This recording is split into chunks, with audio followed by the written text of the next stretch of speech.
시청자 여러분 안녕하십니까. 지금부터 저녁견의 안보 정도를 시작하겠습니다.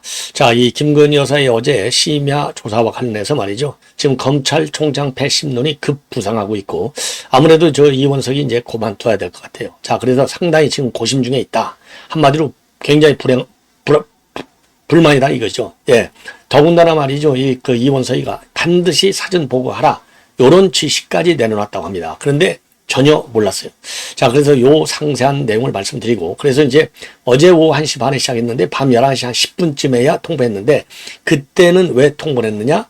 바로 이제 주가 조작 사건을 먼저 조사하고, 그 다음에 이제 크리스찬 디올 사건을 조사했는데요.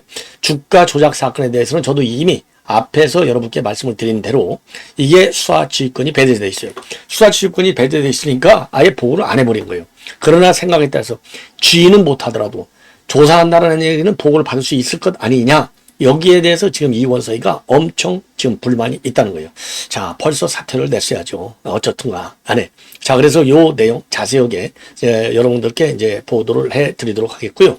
그 다음에 원희룡이가 지금 주간조선하고 인터뷰한 내용이 지금 막 보도가 됐습니다. 상당히 세게 한동훈을 직격하고 나섰습니다. 그리고 이재명이 오늘 강원도에서도 압도적으로 지금 지지를 받았어요. 야, 이거 공산당이 말이죠. 정말 공산당이 평양에만 있는 게 아니라 대한민국에도 있어요. 예. 자, 그래서 요 내용까지 말씀드리도록 하겠고, 그 다음에 제가 이제 사실상 앞방송에서 말씀을 드리려다가 못 드렸는데, 중국이 J2N이라고 하는 스텔스 전투기를 지금 2030년대까지 1000대를 띄울 예정이라고 합니다. 그래서 요거에 대한 대응 차원에서 말이죠. 미국이 지금 F-35가 지금 이제 이 5세대 전투기인데 최고의 스텔스 기능을 가지고 있잖아요. 그래서 F-35기를 지금 이제 일본에 있는 주일미군 기지, 여기에 아주 이제 그야말로 촘촘하게 배치해서 포위망을 만들 예정으로 있다. 이런 보도가 나오고 있어요. 그래서 이러한 내용을 자세하게 이제 하나씩 설명을 해 드리도록 하겠는데요. 자, 우선요, 김건희 여사에 대한 조사는요, 이미 여러분께 말씀드렸고, 여러분들도 이제 자세히 아시겠죠. 어제 오후 1시 반서부터 오늘 새벽 1시 20분까지 11시간 50분 정도가 진행이 됐다. 극비례. 장소는 어디냐? 제3의 장소인데, 요 제3의 장소는 서울중앙지검이 가지고 있는 보안 청사다. 그러니까 보안 청사니까요. 뭐 별도의 이 안전각을 가지고 있겠죠. 여기에서 조사를 했다는 겁니다. 자, 그러면 무슨 내용을 조사했느냐? 바로 주가 조작 사건을 조사했고, 또 하나는 크리스찬 디올의 백 사건을 조사했다. 누가 조사했느냐? 형사 1부장과 형사 2부장이 조사했다. 자, 그래서요, 지금 형사 2부하고 형사 1부가 돌아가면서 조사를 한 거가 되겠습니다. 그래서 오후 11시 10분이면은요, 이 주가 조작 사건과 관련해서 이 반부패 수사 2부, 즉, 부장이 최재훈 부장검사가 조사를 했고요. 주가 조작 사건, 백 사건과 관련해서는 형사 1부의 김승호 부장이 조사했다. 이렇게 나와 있어요. 그리고 조사를 받기 전까지의 과정에서는요, 제일 처음에는 이제 이 변호인이 밝혔잖아요. 아니, 이게 청탁법상으로도 처벌 내용이 하나도 없는데, 요거를 조사한다? 여기에는, 이거는 부적절하다. 그러니까, 최지우 변호사가 1차적인 반응을 낸 게 지금 어느 언론에 보도된 내용을 보면은요, 조사를 받겠다 안 받겠다는 얘기는 없어요. 다만 검찰에서 수사를 하는 것 자체가 부적절하다. 왜? 아니, 이게 처벌 대상도 아닌데 왜 조사하냐 이겁니다. 이거 당연하죠. 이거 적절치 않죠. 예. 그래서 제가 이원석이가 그래서 욕을 먹은 거 아니냐. 한동훈, 이원석, 그 다음에 서울중앙지검장 송경호. 그래서 서울중앙지검장 송경호는 부산고검으로 영전 형식으로 자리를 내놓았고, 그리고 이창수 지검장, 전주지검장이죠. 전주지검장은 본래 문재인을 지금 탈탈 털고 있다가 서울로 불러왔어요. 자, 그래서 심지어 이제 그러면 문재인 수사도 이창수가 갖고 오는 거 아니냐? 다 그랬는데 그거는 지금 전주지검에서 제대로 털고 있어요. 자, 그래서 이제 이 김건희 여사에 대한 서울중앙지검의 수사, 요게 이제 이창수 지검장이 과연 어떻게 할 것인가? 이게 이제 우리가 궁금했었는데 이원석이가 느닷없이 말이죠. 법과 원칙에 따라서 철저하게 신속하고 철저하게 조사를 하겠다. 공정하게 하겠다. 이렇게 나왔어요. 예. 자, 그래서 이제 요것이 현황이 됐는데 본래는요, 특별수사팀까지 꾸리라 이렇게 지시를 하는 바람에 그러면은 이제 5월 말이라고 하는 시한까지도 다 나와 있었어요. 자, 그래서 이거 상당히 빠르게 되겠구나. 그런데 이제 2달이 돼 가고 있고 현 시점에서는요. 그래서 이제 검찰에서도 이 수사를 끝내지 않을 수가 없는 게 이미 김 여사를 빼놓고 나머지 행정관들에 대한 조사까지도 싹 다 끝났어요. 남은 거는 이제 김 여사가 이미 남아 있어요. 자, 그런데 더 중요한 것은 지금 국민의힘 전당대회 요게 이제 내일까지 투표가 끝나잖아요. 23일 날 결과를 발표해요. 그러면은 지금 현재 이 한동훈이가 지금 어쨌든 간에 제일 유리한 국면에 있는데 관건은 1차 투표에서 싹 과반을 받아버려서 끝내버리느냐 아니면 2차 투표로 가느냐 요게 남아 있어요. 그러면 2차 투표로 가는 것은 28일 날 간답니다. 자, 그러면 오늘 이제 21일 아직도 일주일이 있기 때문에 판이 얼마든지 바뀔 가능성이 있는 거예요. 자, 그러면은 지금 이제 한동훈에 대한 지지가 말이죠. 윤석열 대통령의 지지 기반하고 한 70% 정도가 겹쳐요. 왜냐? 윤석열 지지층의 70%가 한동훈을 지지하는 거예요. 근데 지금 역설적인 이 패러독스가 생긴 게 윤석열 지지층의 70%, 60, 70% 정도인 받고 있는 한동훈이는 김 여사 이 백 사건, 이 주가 조작 사건, 국민의 눈높이에서 수사해야 된다. 이거 아니겠어요? 요거를 굉장히 강조했고, 그 다음에 이제 한동훈이가 들이댄 칼 중에 하나는 최상병 특검법, 뭐가 됐든지 간에 지금 민주당식이 아니라 대법원장이 지명하는 거. 이 민주당에서 대법원장이 지명한다고 받고 대법원장이 안 한다고 받겠습니까?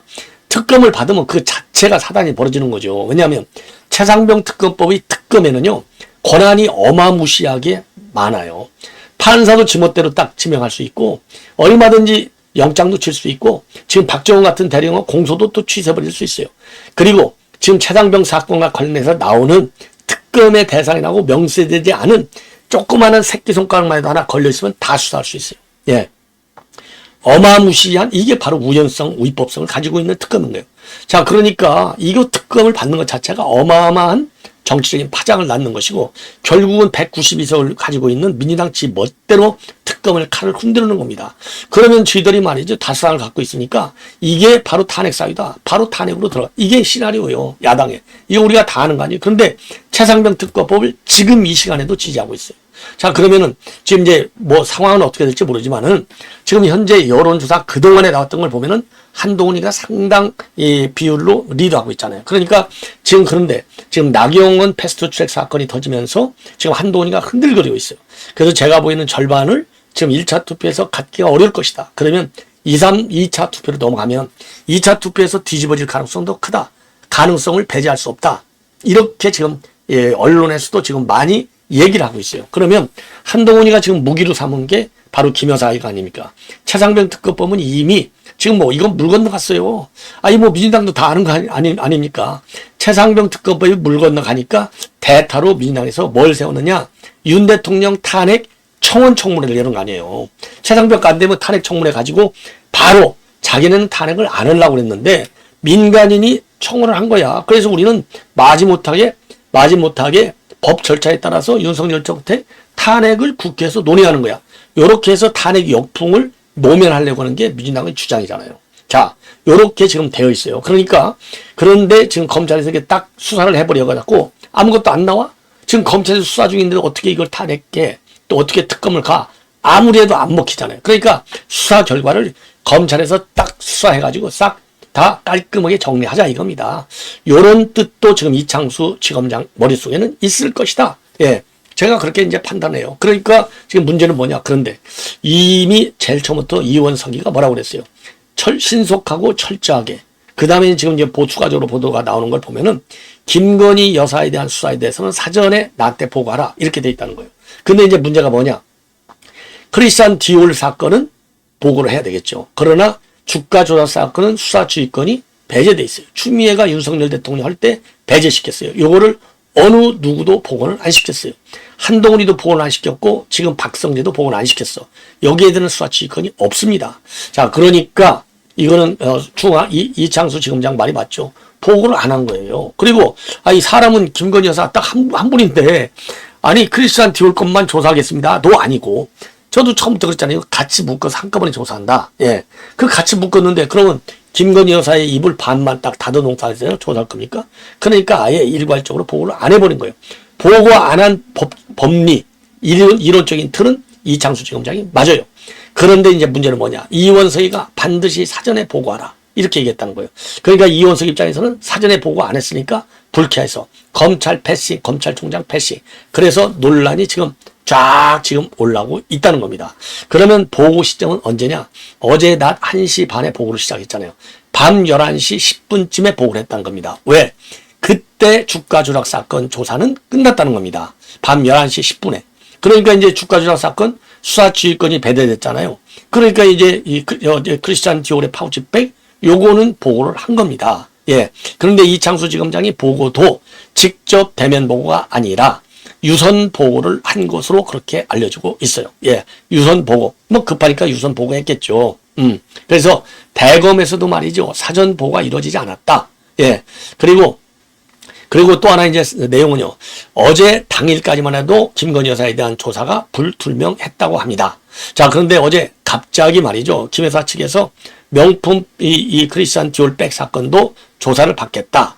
그러면서 조사가 이루어졌다는 겁니다. 그래서 이제 이 뭐냐? 검찰에서도요. 아니 아무 죄가 없는데 청탁금지법사 왜 받겠어요? 그러니까 검찰도 조사를 강제할 수가 없었다는 겁니다. 그렇기 때문에 사전에 조사가 이루어질 것이다. 이런 보고는 하지 못했다. 이렇게 보도가 나오고 있어요. 자, 그래서 지금 이 대통령 현직 영부인에 대한 조사는 이번이 처음이에요. 자, 그럼에도 불구하고 어쨌든 그러기 때문에 검찰총장 패싱 논란이 지금 제기되고 있고요. 대검에서도 지금 입장문을 하는데 뭐냐. 이 총장은 물론 대검 간부 어느 누구도 사전에 보고를 받지 못했다. 조사가 끝나가는 시점에서야 중앙지검이 사후에 통보해왔다. 이 총장은 이런 상황에 깊이 고심 중에 있다. 이렇게 지금 보도가 나오고 있습니다. 자, 그러면은요, 왜 그럼 이런 일이 벌어졌느냐? 이 조사 장소를 두고 이원석하고 이창수 간에 견해 차이가 작용했다는 겁니다. 이 총장은요, 김건희 여사를 대면 조사할 경우에는 검찰 총사로 직접 소환하라. 아주 뭐 세게 지시를 했다는 거예요. 자, 그런데 이창수 지검장의 경우는 지금 현직 대통령 부인을 검찰청에 소환할 경우에는 경호에 있어서도 문제가 생길 우려성이 상당히 크다. 왜? 뭐 포토라인에 서야 되잖아요.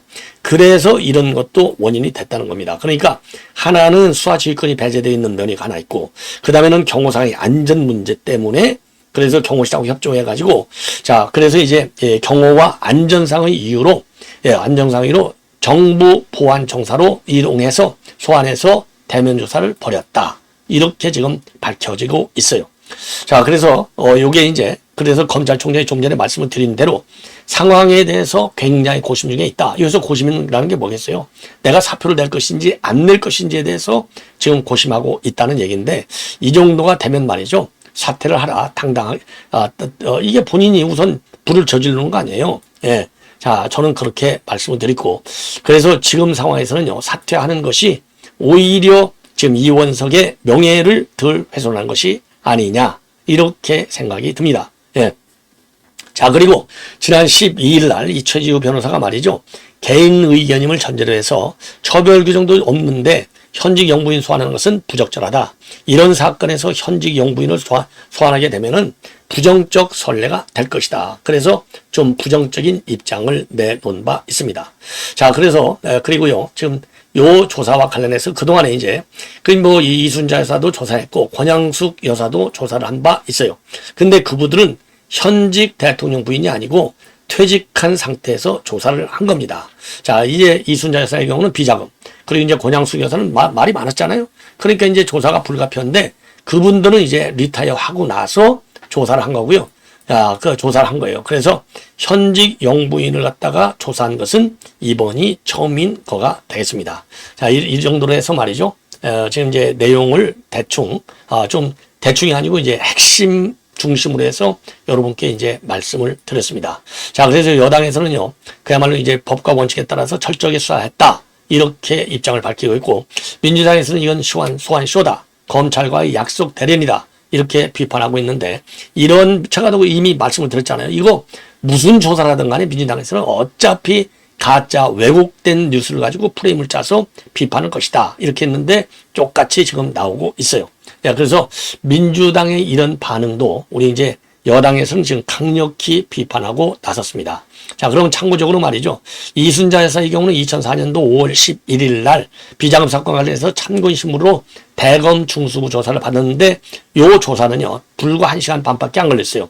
오후 3시부터 4시 30분까지. 그리고 이제 소환 사실도 기가 후인 당일 밤에야 알려졌습니다. 그리고 두 번째는요. 노무현 대통령 부인인 권양숙 여사도 소환 조사를 받았어요. 이거는 2009년도 4월 11일인데 참고인 자격으로 부산지검 청사로 불러서 조사하고 난 그 다음날 요 사실을 알렸습니다. 자, 그래서 이제 이 전직 대통령 부인이지만 예우를 고려해서 서울로 소환을 하지 않고 중수검사 2명이 부산지검으로 파견해서 조사를 했습니다. 자, 이 정도로 갖다가 철저하게 이제 보안 조치를 하고서 조사를 한 것이고요. 요번에는 이제 조사가 끝나자마자 이제 오늘 새벽 1시 반이니까요. 오늘 아침 9시 조금 넘어서부터 이게 보도가 나왔거든요. 자, 그래서 상당히 빠른 속도로 그리고 최고 강도 높게 그러니까 그만큼 이제 원칙적인 수사를 했다. 이렇게 보여집니다. 자, 이번에는 말이죠. 이번에는 이제 이 원희룡 지금 이제 후보가 얘기한 지금 주간조선과의 인터뷰 내용이 되겠습니다. 쉽게 얘기해서 한동훈을 직격하고 있는데 한동훈이가 당 대표되면 당정 간의 대격돌이 일어난다. 그래서 식물 여당과 식물 대통령이 될 우려가 상당하다. 이렇게 입장을 내놨습니다. 자, 뭐 이미 이번 뭐 전당대회 내내 제일 세게 붙었죠. 친윤 대 친한 간의 싸움이 세게 붙었어요. 그래서 한마디로 얘기해서 이재명이도 1인 체제가 더 이제 강해질 수밖에 없는데 자, 그런 이재명이를 상대를 하면 당 내부는 물론이고 당정이 하나로 똘똘 뭉쳐야 극복할 수 있다. 그래서 당의 단합을 굉장히 강조하고 있고요. 그리고 지난 7월 12일 날 대구 연설에서 적과 화해를 주선한 자가 있다면 바로 그가 배신자다. 이러한 영화 대부에 나오는 대사를 인용했어요. 이와 관련해서 주간조선 인터뷰도 해서 이거 내가 얘기한 화해와 배신 이거는 최상병 특검을 말하는 거야. 한동훈이가 배신하고 있는 거야. 이렇게 보조적으로까지 아주 친절하게 설명을 했네요. 자, 그러면은 요 내용을 말씀을 드리겠는데 우선요. 이제 이 원희룡 하면 항상 꼬리가 따라다니는 게 이제 원조 개혁 소장파잖아요. 당에 어떤 변화가 필요하느냐 딱 물었더니 지금 당의 총선 참패 이후 굉장히 무력하고 혼란한 상태다. 그래서 당을 개혁해서 체질을 강하게 바꿔야 되는데 당 개혁의 출발점은 당원에게 당 권력을 돌려주는 것이다. 당원 중심의 정당, 당원이 주인되는 정당으로 바꾸겠고 공천시 당 기여들을 우선 고려하고 듣보잡 공천은 배제하겠다. 그래서 밀실 공천 사천 이거는 이제 한동훈이가 이제 사천했다. 이렇게 이제 원희룡이가 이거를 까고 나왔지 않습니까? 요거를 비판하는 거다. 이렇게 보여지고요.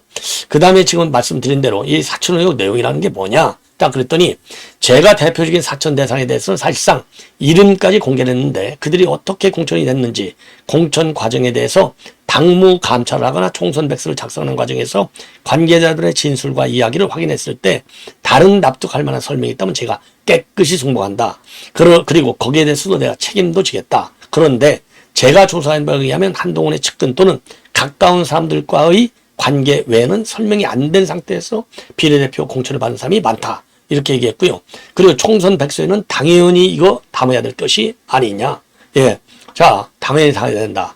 그래서 그런 내용들이 진실되게 담기게 되면 저절로 다 밝혀진다. 자, 그리고 한동훈이는 당의 변화와 외연 확장을 강조하고 있는데 이게 무슨 의미냐? 그랬더니 내용이 전혀 없다. 그저 변화만 해주고 무슨 변화를 어떻게 하겠다는 건지는 알아먹을 수가 없다. 그래 한동훈이가 얘기하는 외연 확장이 당원들이 동의하지 않는 김경률 회계사와 같이 자신과 가까운 사람들, 특수관계로 맺어진 있는 사람들을 고리로 한 것이라면 그런 부분에 대해서는 우리 당원들이 굉장히 걱정을 많이 하고 있다. 그리고요. 한동훈을 향해서 적과 화해를 주선한 자가 배신자다. 이런 영화 대부의 대사를 언급했는데 그런데 거야의 합지점을 찾지 못하면 국정 운영이 굉장히 어려운 거 아니냐. 예, 그러니까 이제 뭐 배신자가 됐든 뭐가 됐든 야당하고 협치를 해야 될 거 아니냐. 이제 이런 질문. 그랬더니요. 여야 협치는 언제나 필요한 것인데 숫자가 많고 적다고 달리 볼 일이 아니다. 내가 말한 화해와 배신은 최상병 특검을 얘기하는 것이다. 그러면서 말이죠. 국정 운영과 이것은 별개고 대통령을 탄핵으로 몰고 가려는 계략적인 특검에는 타협할 수가 없다. 특검의 근거도 불명확하고 현재 공수처 수사 중인데 무슨 특검을 하겠다는 것이냐. 특검 추적권을 수정해서 특검 받자고 하는 것은 신호등도 제대로 못 보고 초보자나 할 일이다. 민주당은 무조건 탄핵인데 그 문을 열어주자는 것은 당에 대한 배신이고 대통령에 대한 배신이 아니냐. 제가 얘기한 거 똑같잖아요. 자, 그리고 한동훈이가 대표되면 우려되는데 뭐냐? 어떤 역할을 할 것이냐? 그랬더니요. 당정 대격돌, 대통령을 탈당 또는 분당이 우려된다. 당이 깨지지 않아도 식물여당, 식물 대통령이 될 것이라고 보는데 탄핵은 반드시 시작될 것이고 지옥이 우리 앞에 펼쳐질 것이다. 향후 지방선거와 대통령 선거에서의 패배도 불보듯 뻔하다. 윤석열 정부는 물론이고 대한민국 전체가 태풍 속으로 들어가는 것이다. 불행한 예측이 받아 떨어지는 상황이 된다면 당내 투쟁부터 시작할 것이다. 당원들의 힘을 모아서 당을 지켜야 하지 않겠는가. 자, 그리고요. 지금 법사위가 윤 대통령이 탄핵 청원 청문회를 열었는데 야당이 여기에 시동하는 거 아니냐 그랬더니 우연우법 청문회가 맞다. 탄핵 사유가 없는데 청문회는 왜 하냐. 민주당도 다 알면서 하는 거다. 탄핵 부정기 조성용 청문회고 증인들이 출석할 의무가 없다. 예. 그리고 지금 민주당의 경우 야당 1인 체제가 이제 굳어지고 있는데 더군다나 이제 명령대전에서 실패했잖아. 근데 이게 원희룡 당신한테는 약점이 되잖아. 이런 질문을 받았어요. 여기에 대해서 당은 물론 당정이 똘똘 뭉쳐야 극복이 가능하다. 그러기 위해서는 내가 당대표가 되는 게 가장 좋은 선택이다. 개항에서의 패배가 약점이라면 총선에 패배한 장수는 어떻게 해야 되느냐. 패배가 약점은 아니고 누구나 질 수도 있고 지고 나서 어떻게 하느냐가 중요하다. 자, 그리고요. 정책과 비전 이번에 이제 선거에서 밀려났다고 했더니 나는 지금 정책과 비전을 제일 많이 내가 했는데 무슨 소리냐. 예. 이런 입장을 내놓고 있어요. 그래서 지금 장바구니 물가 잡는데 총력을 기울이겠다. 그래서 정부가 발표한 재정기금이 5조 6천 원인데 이거 부족해서 10조 원 정도로 늘릴 예정이다. 이런 입장을 내놨고요.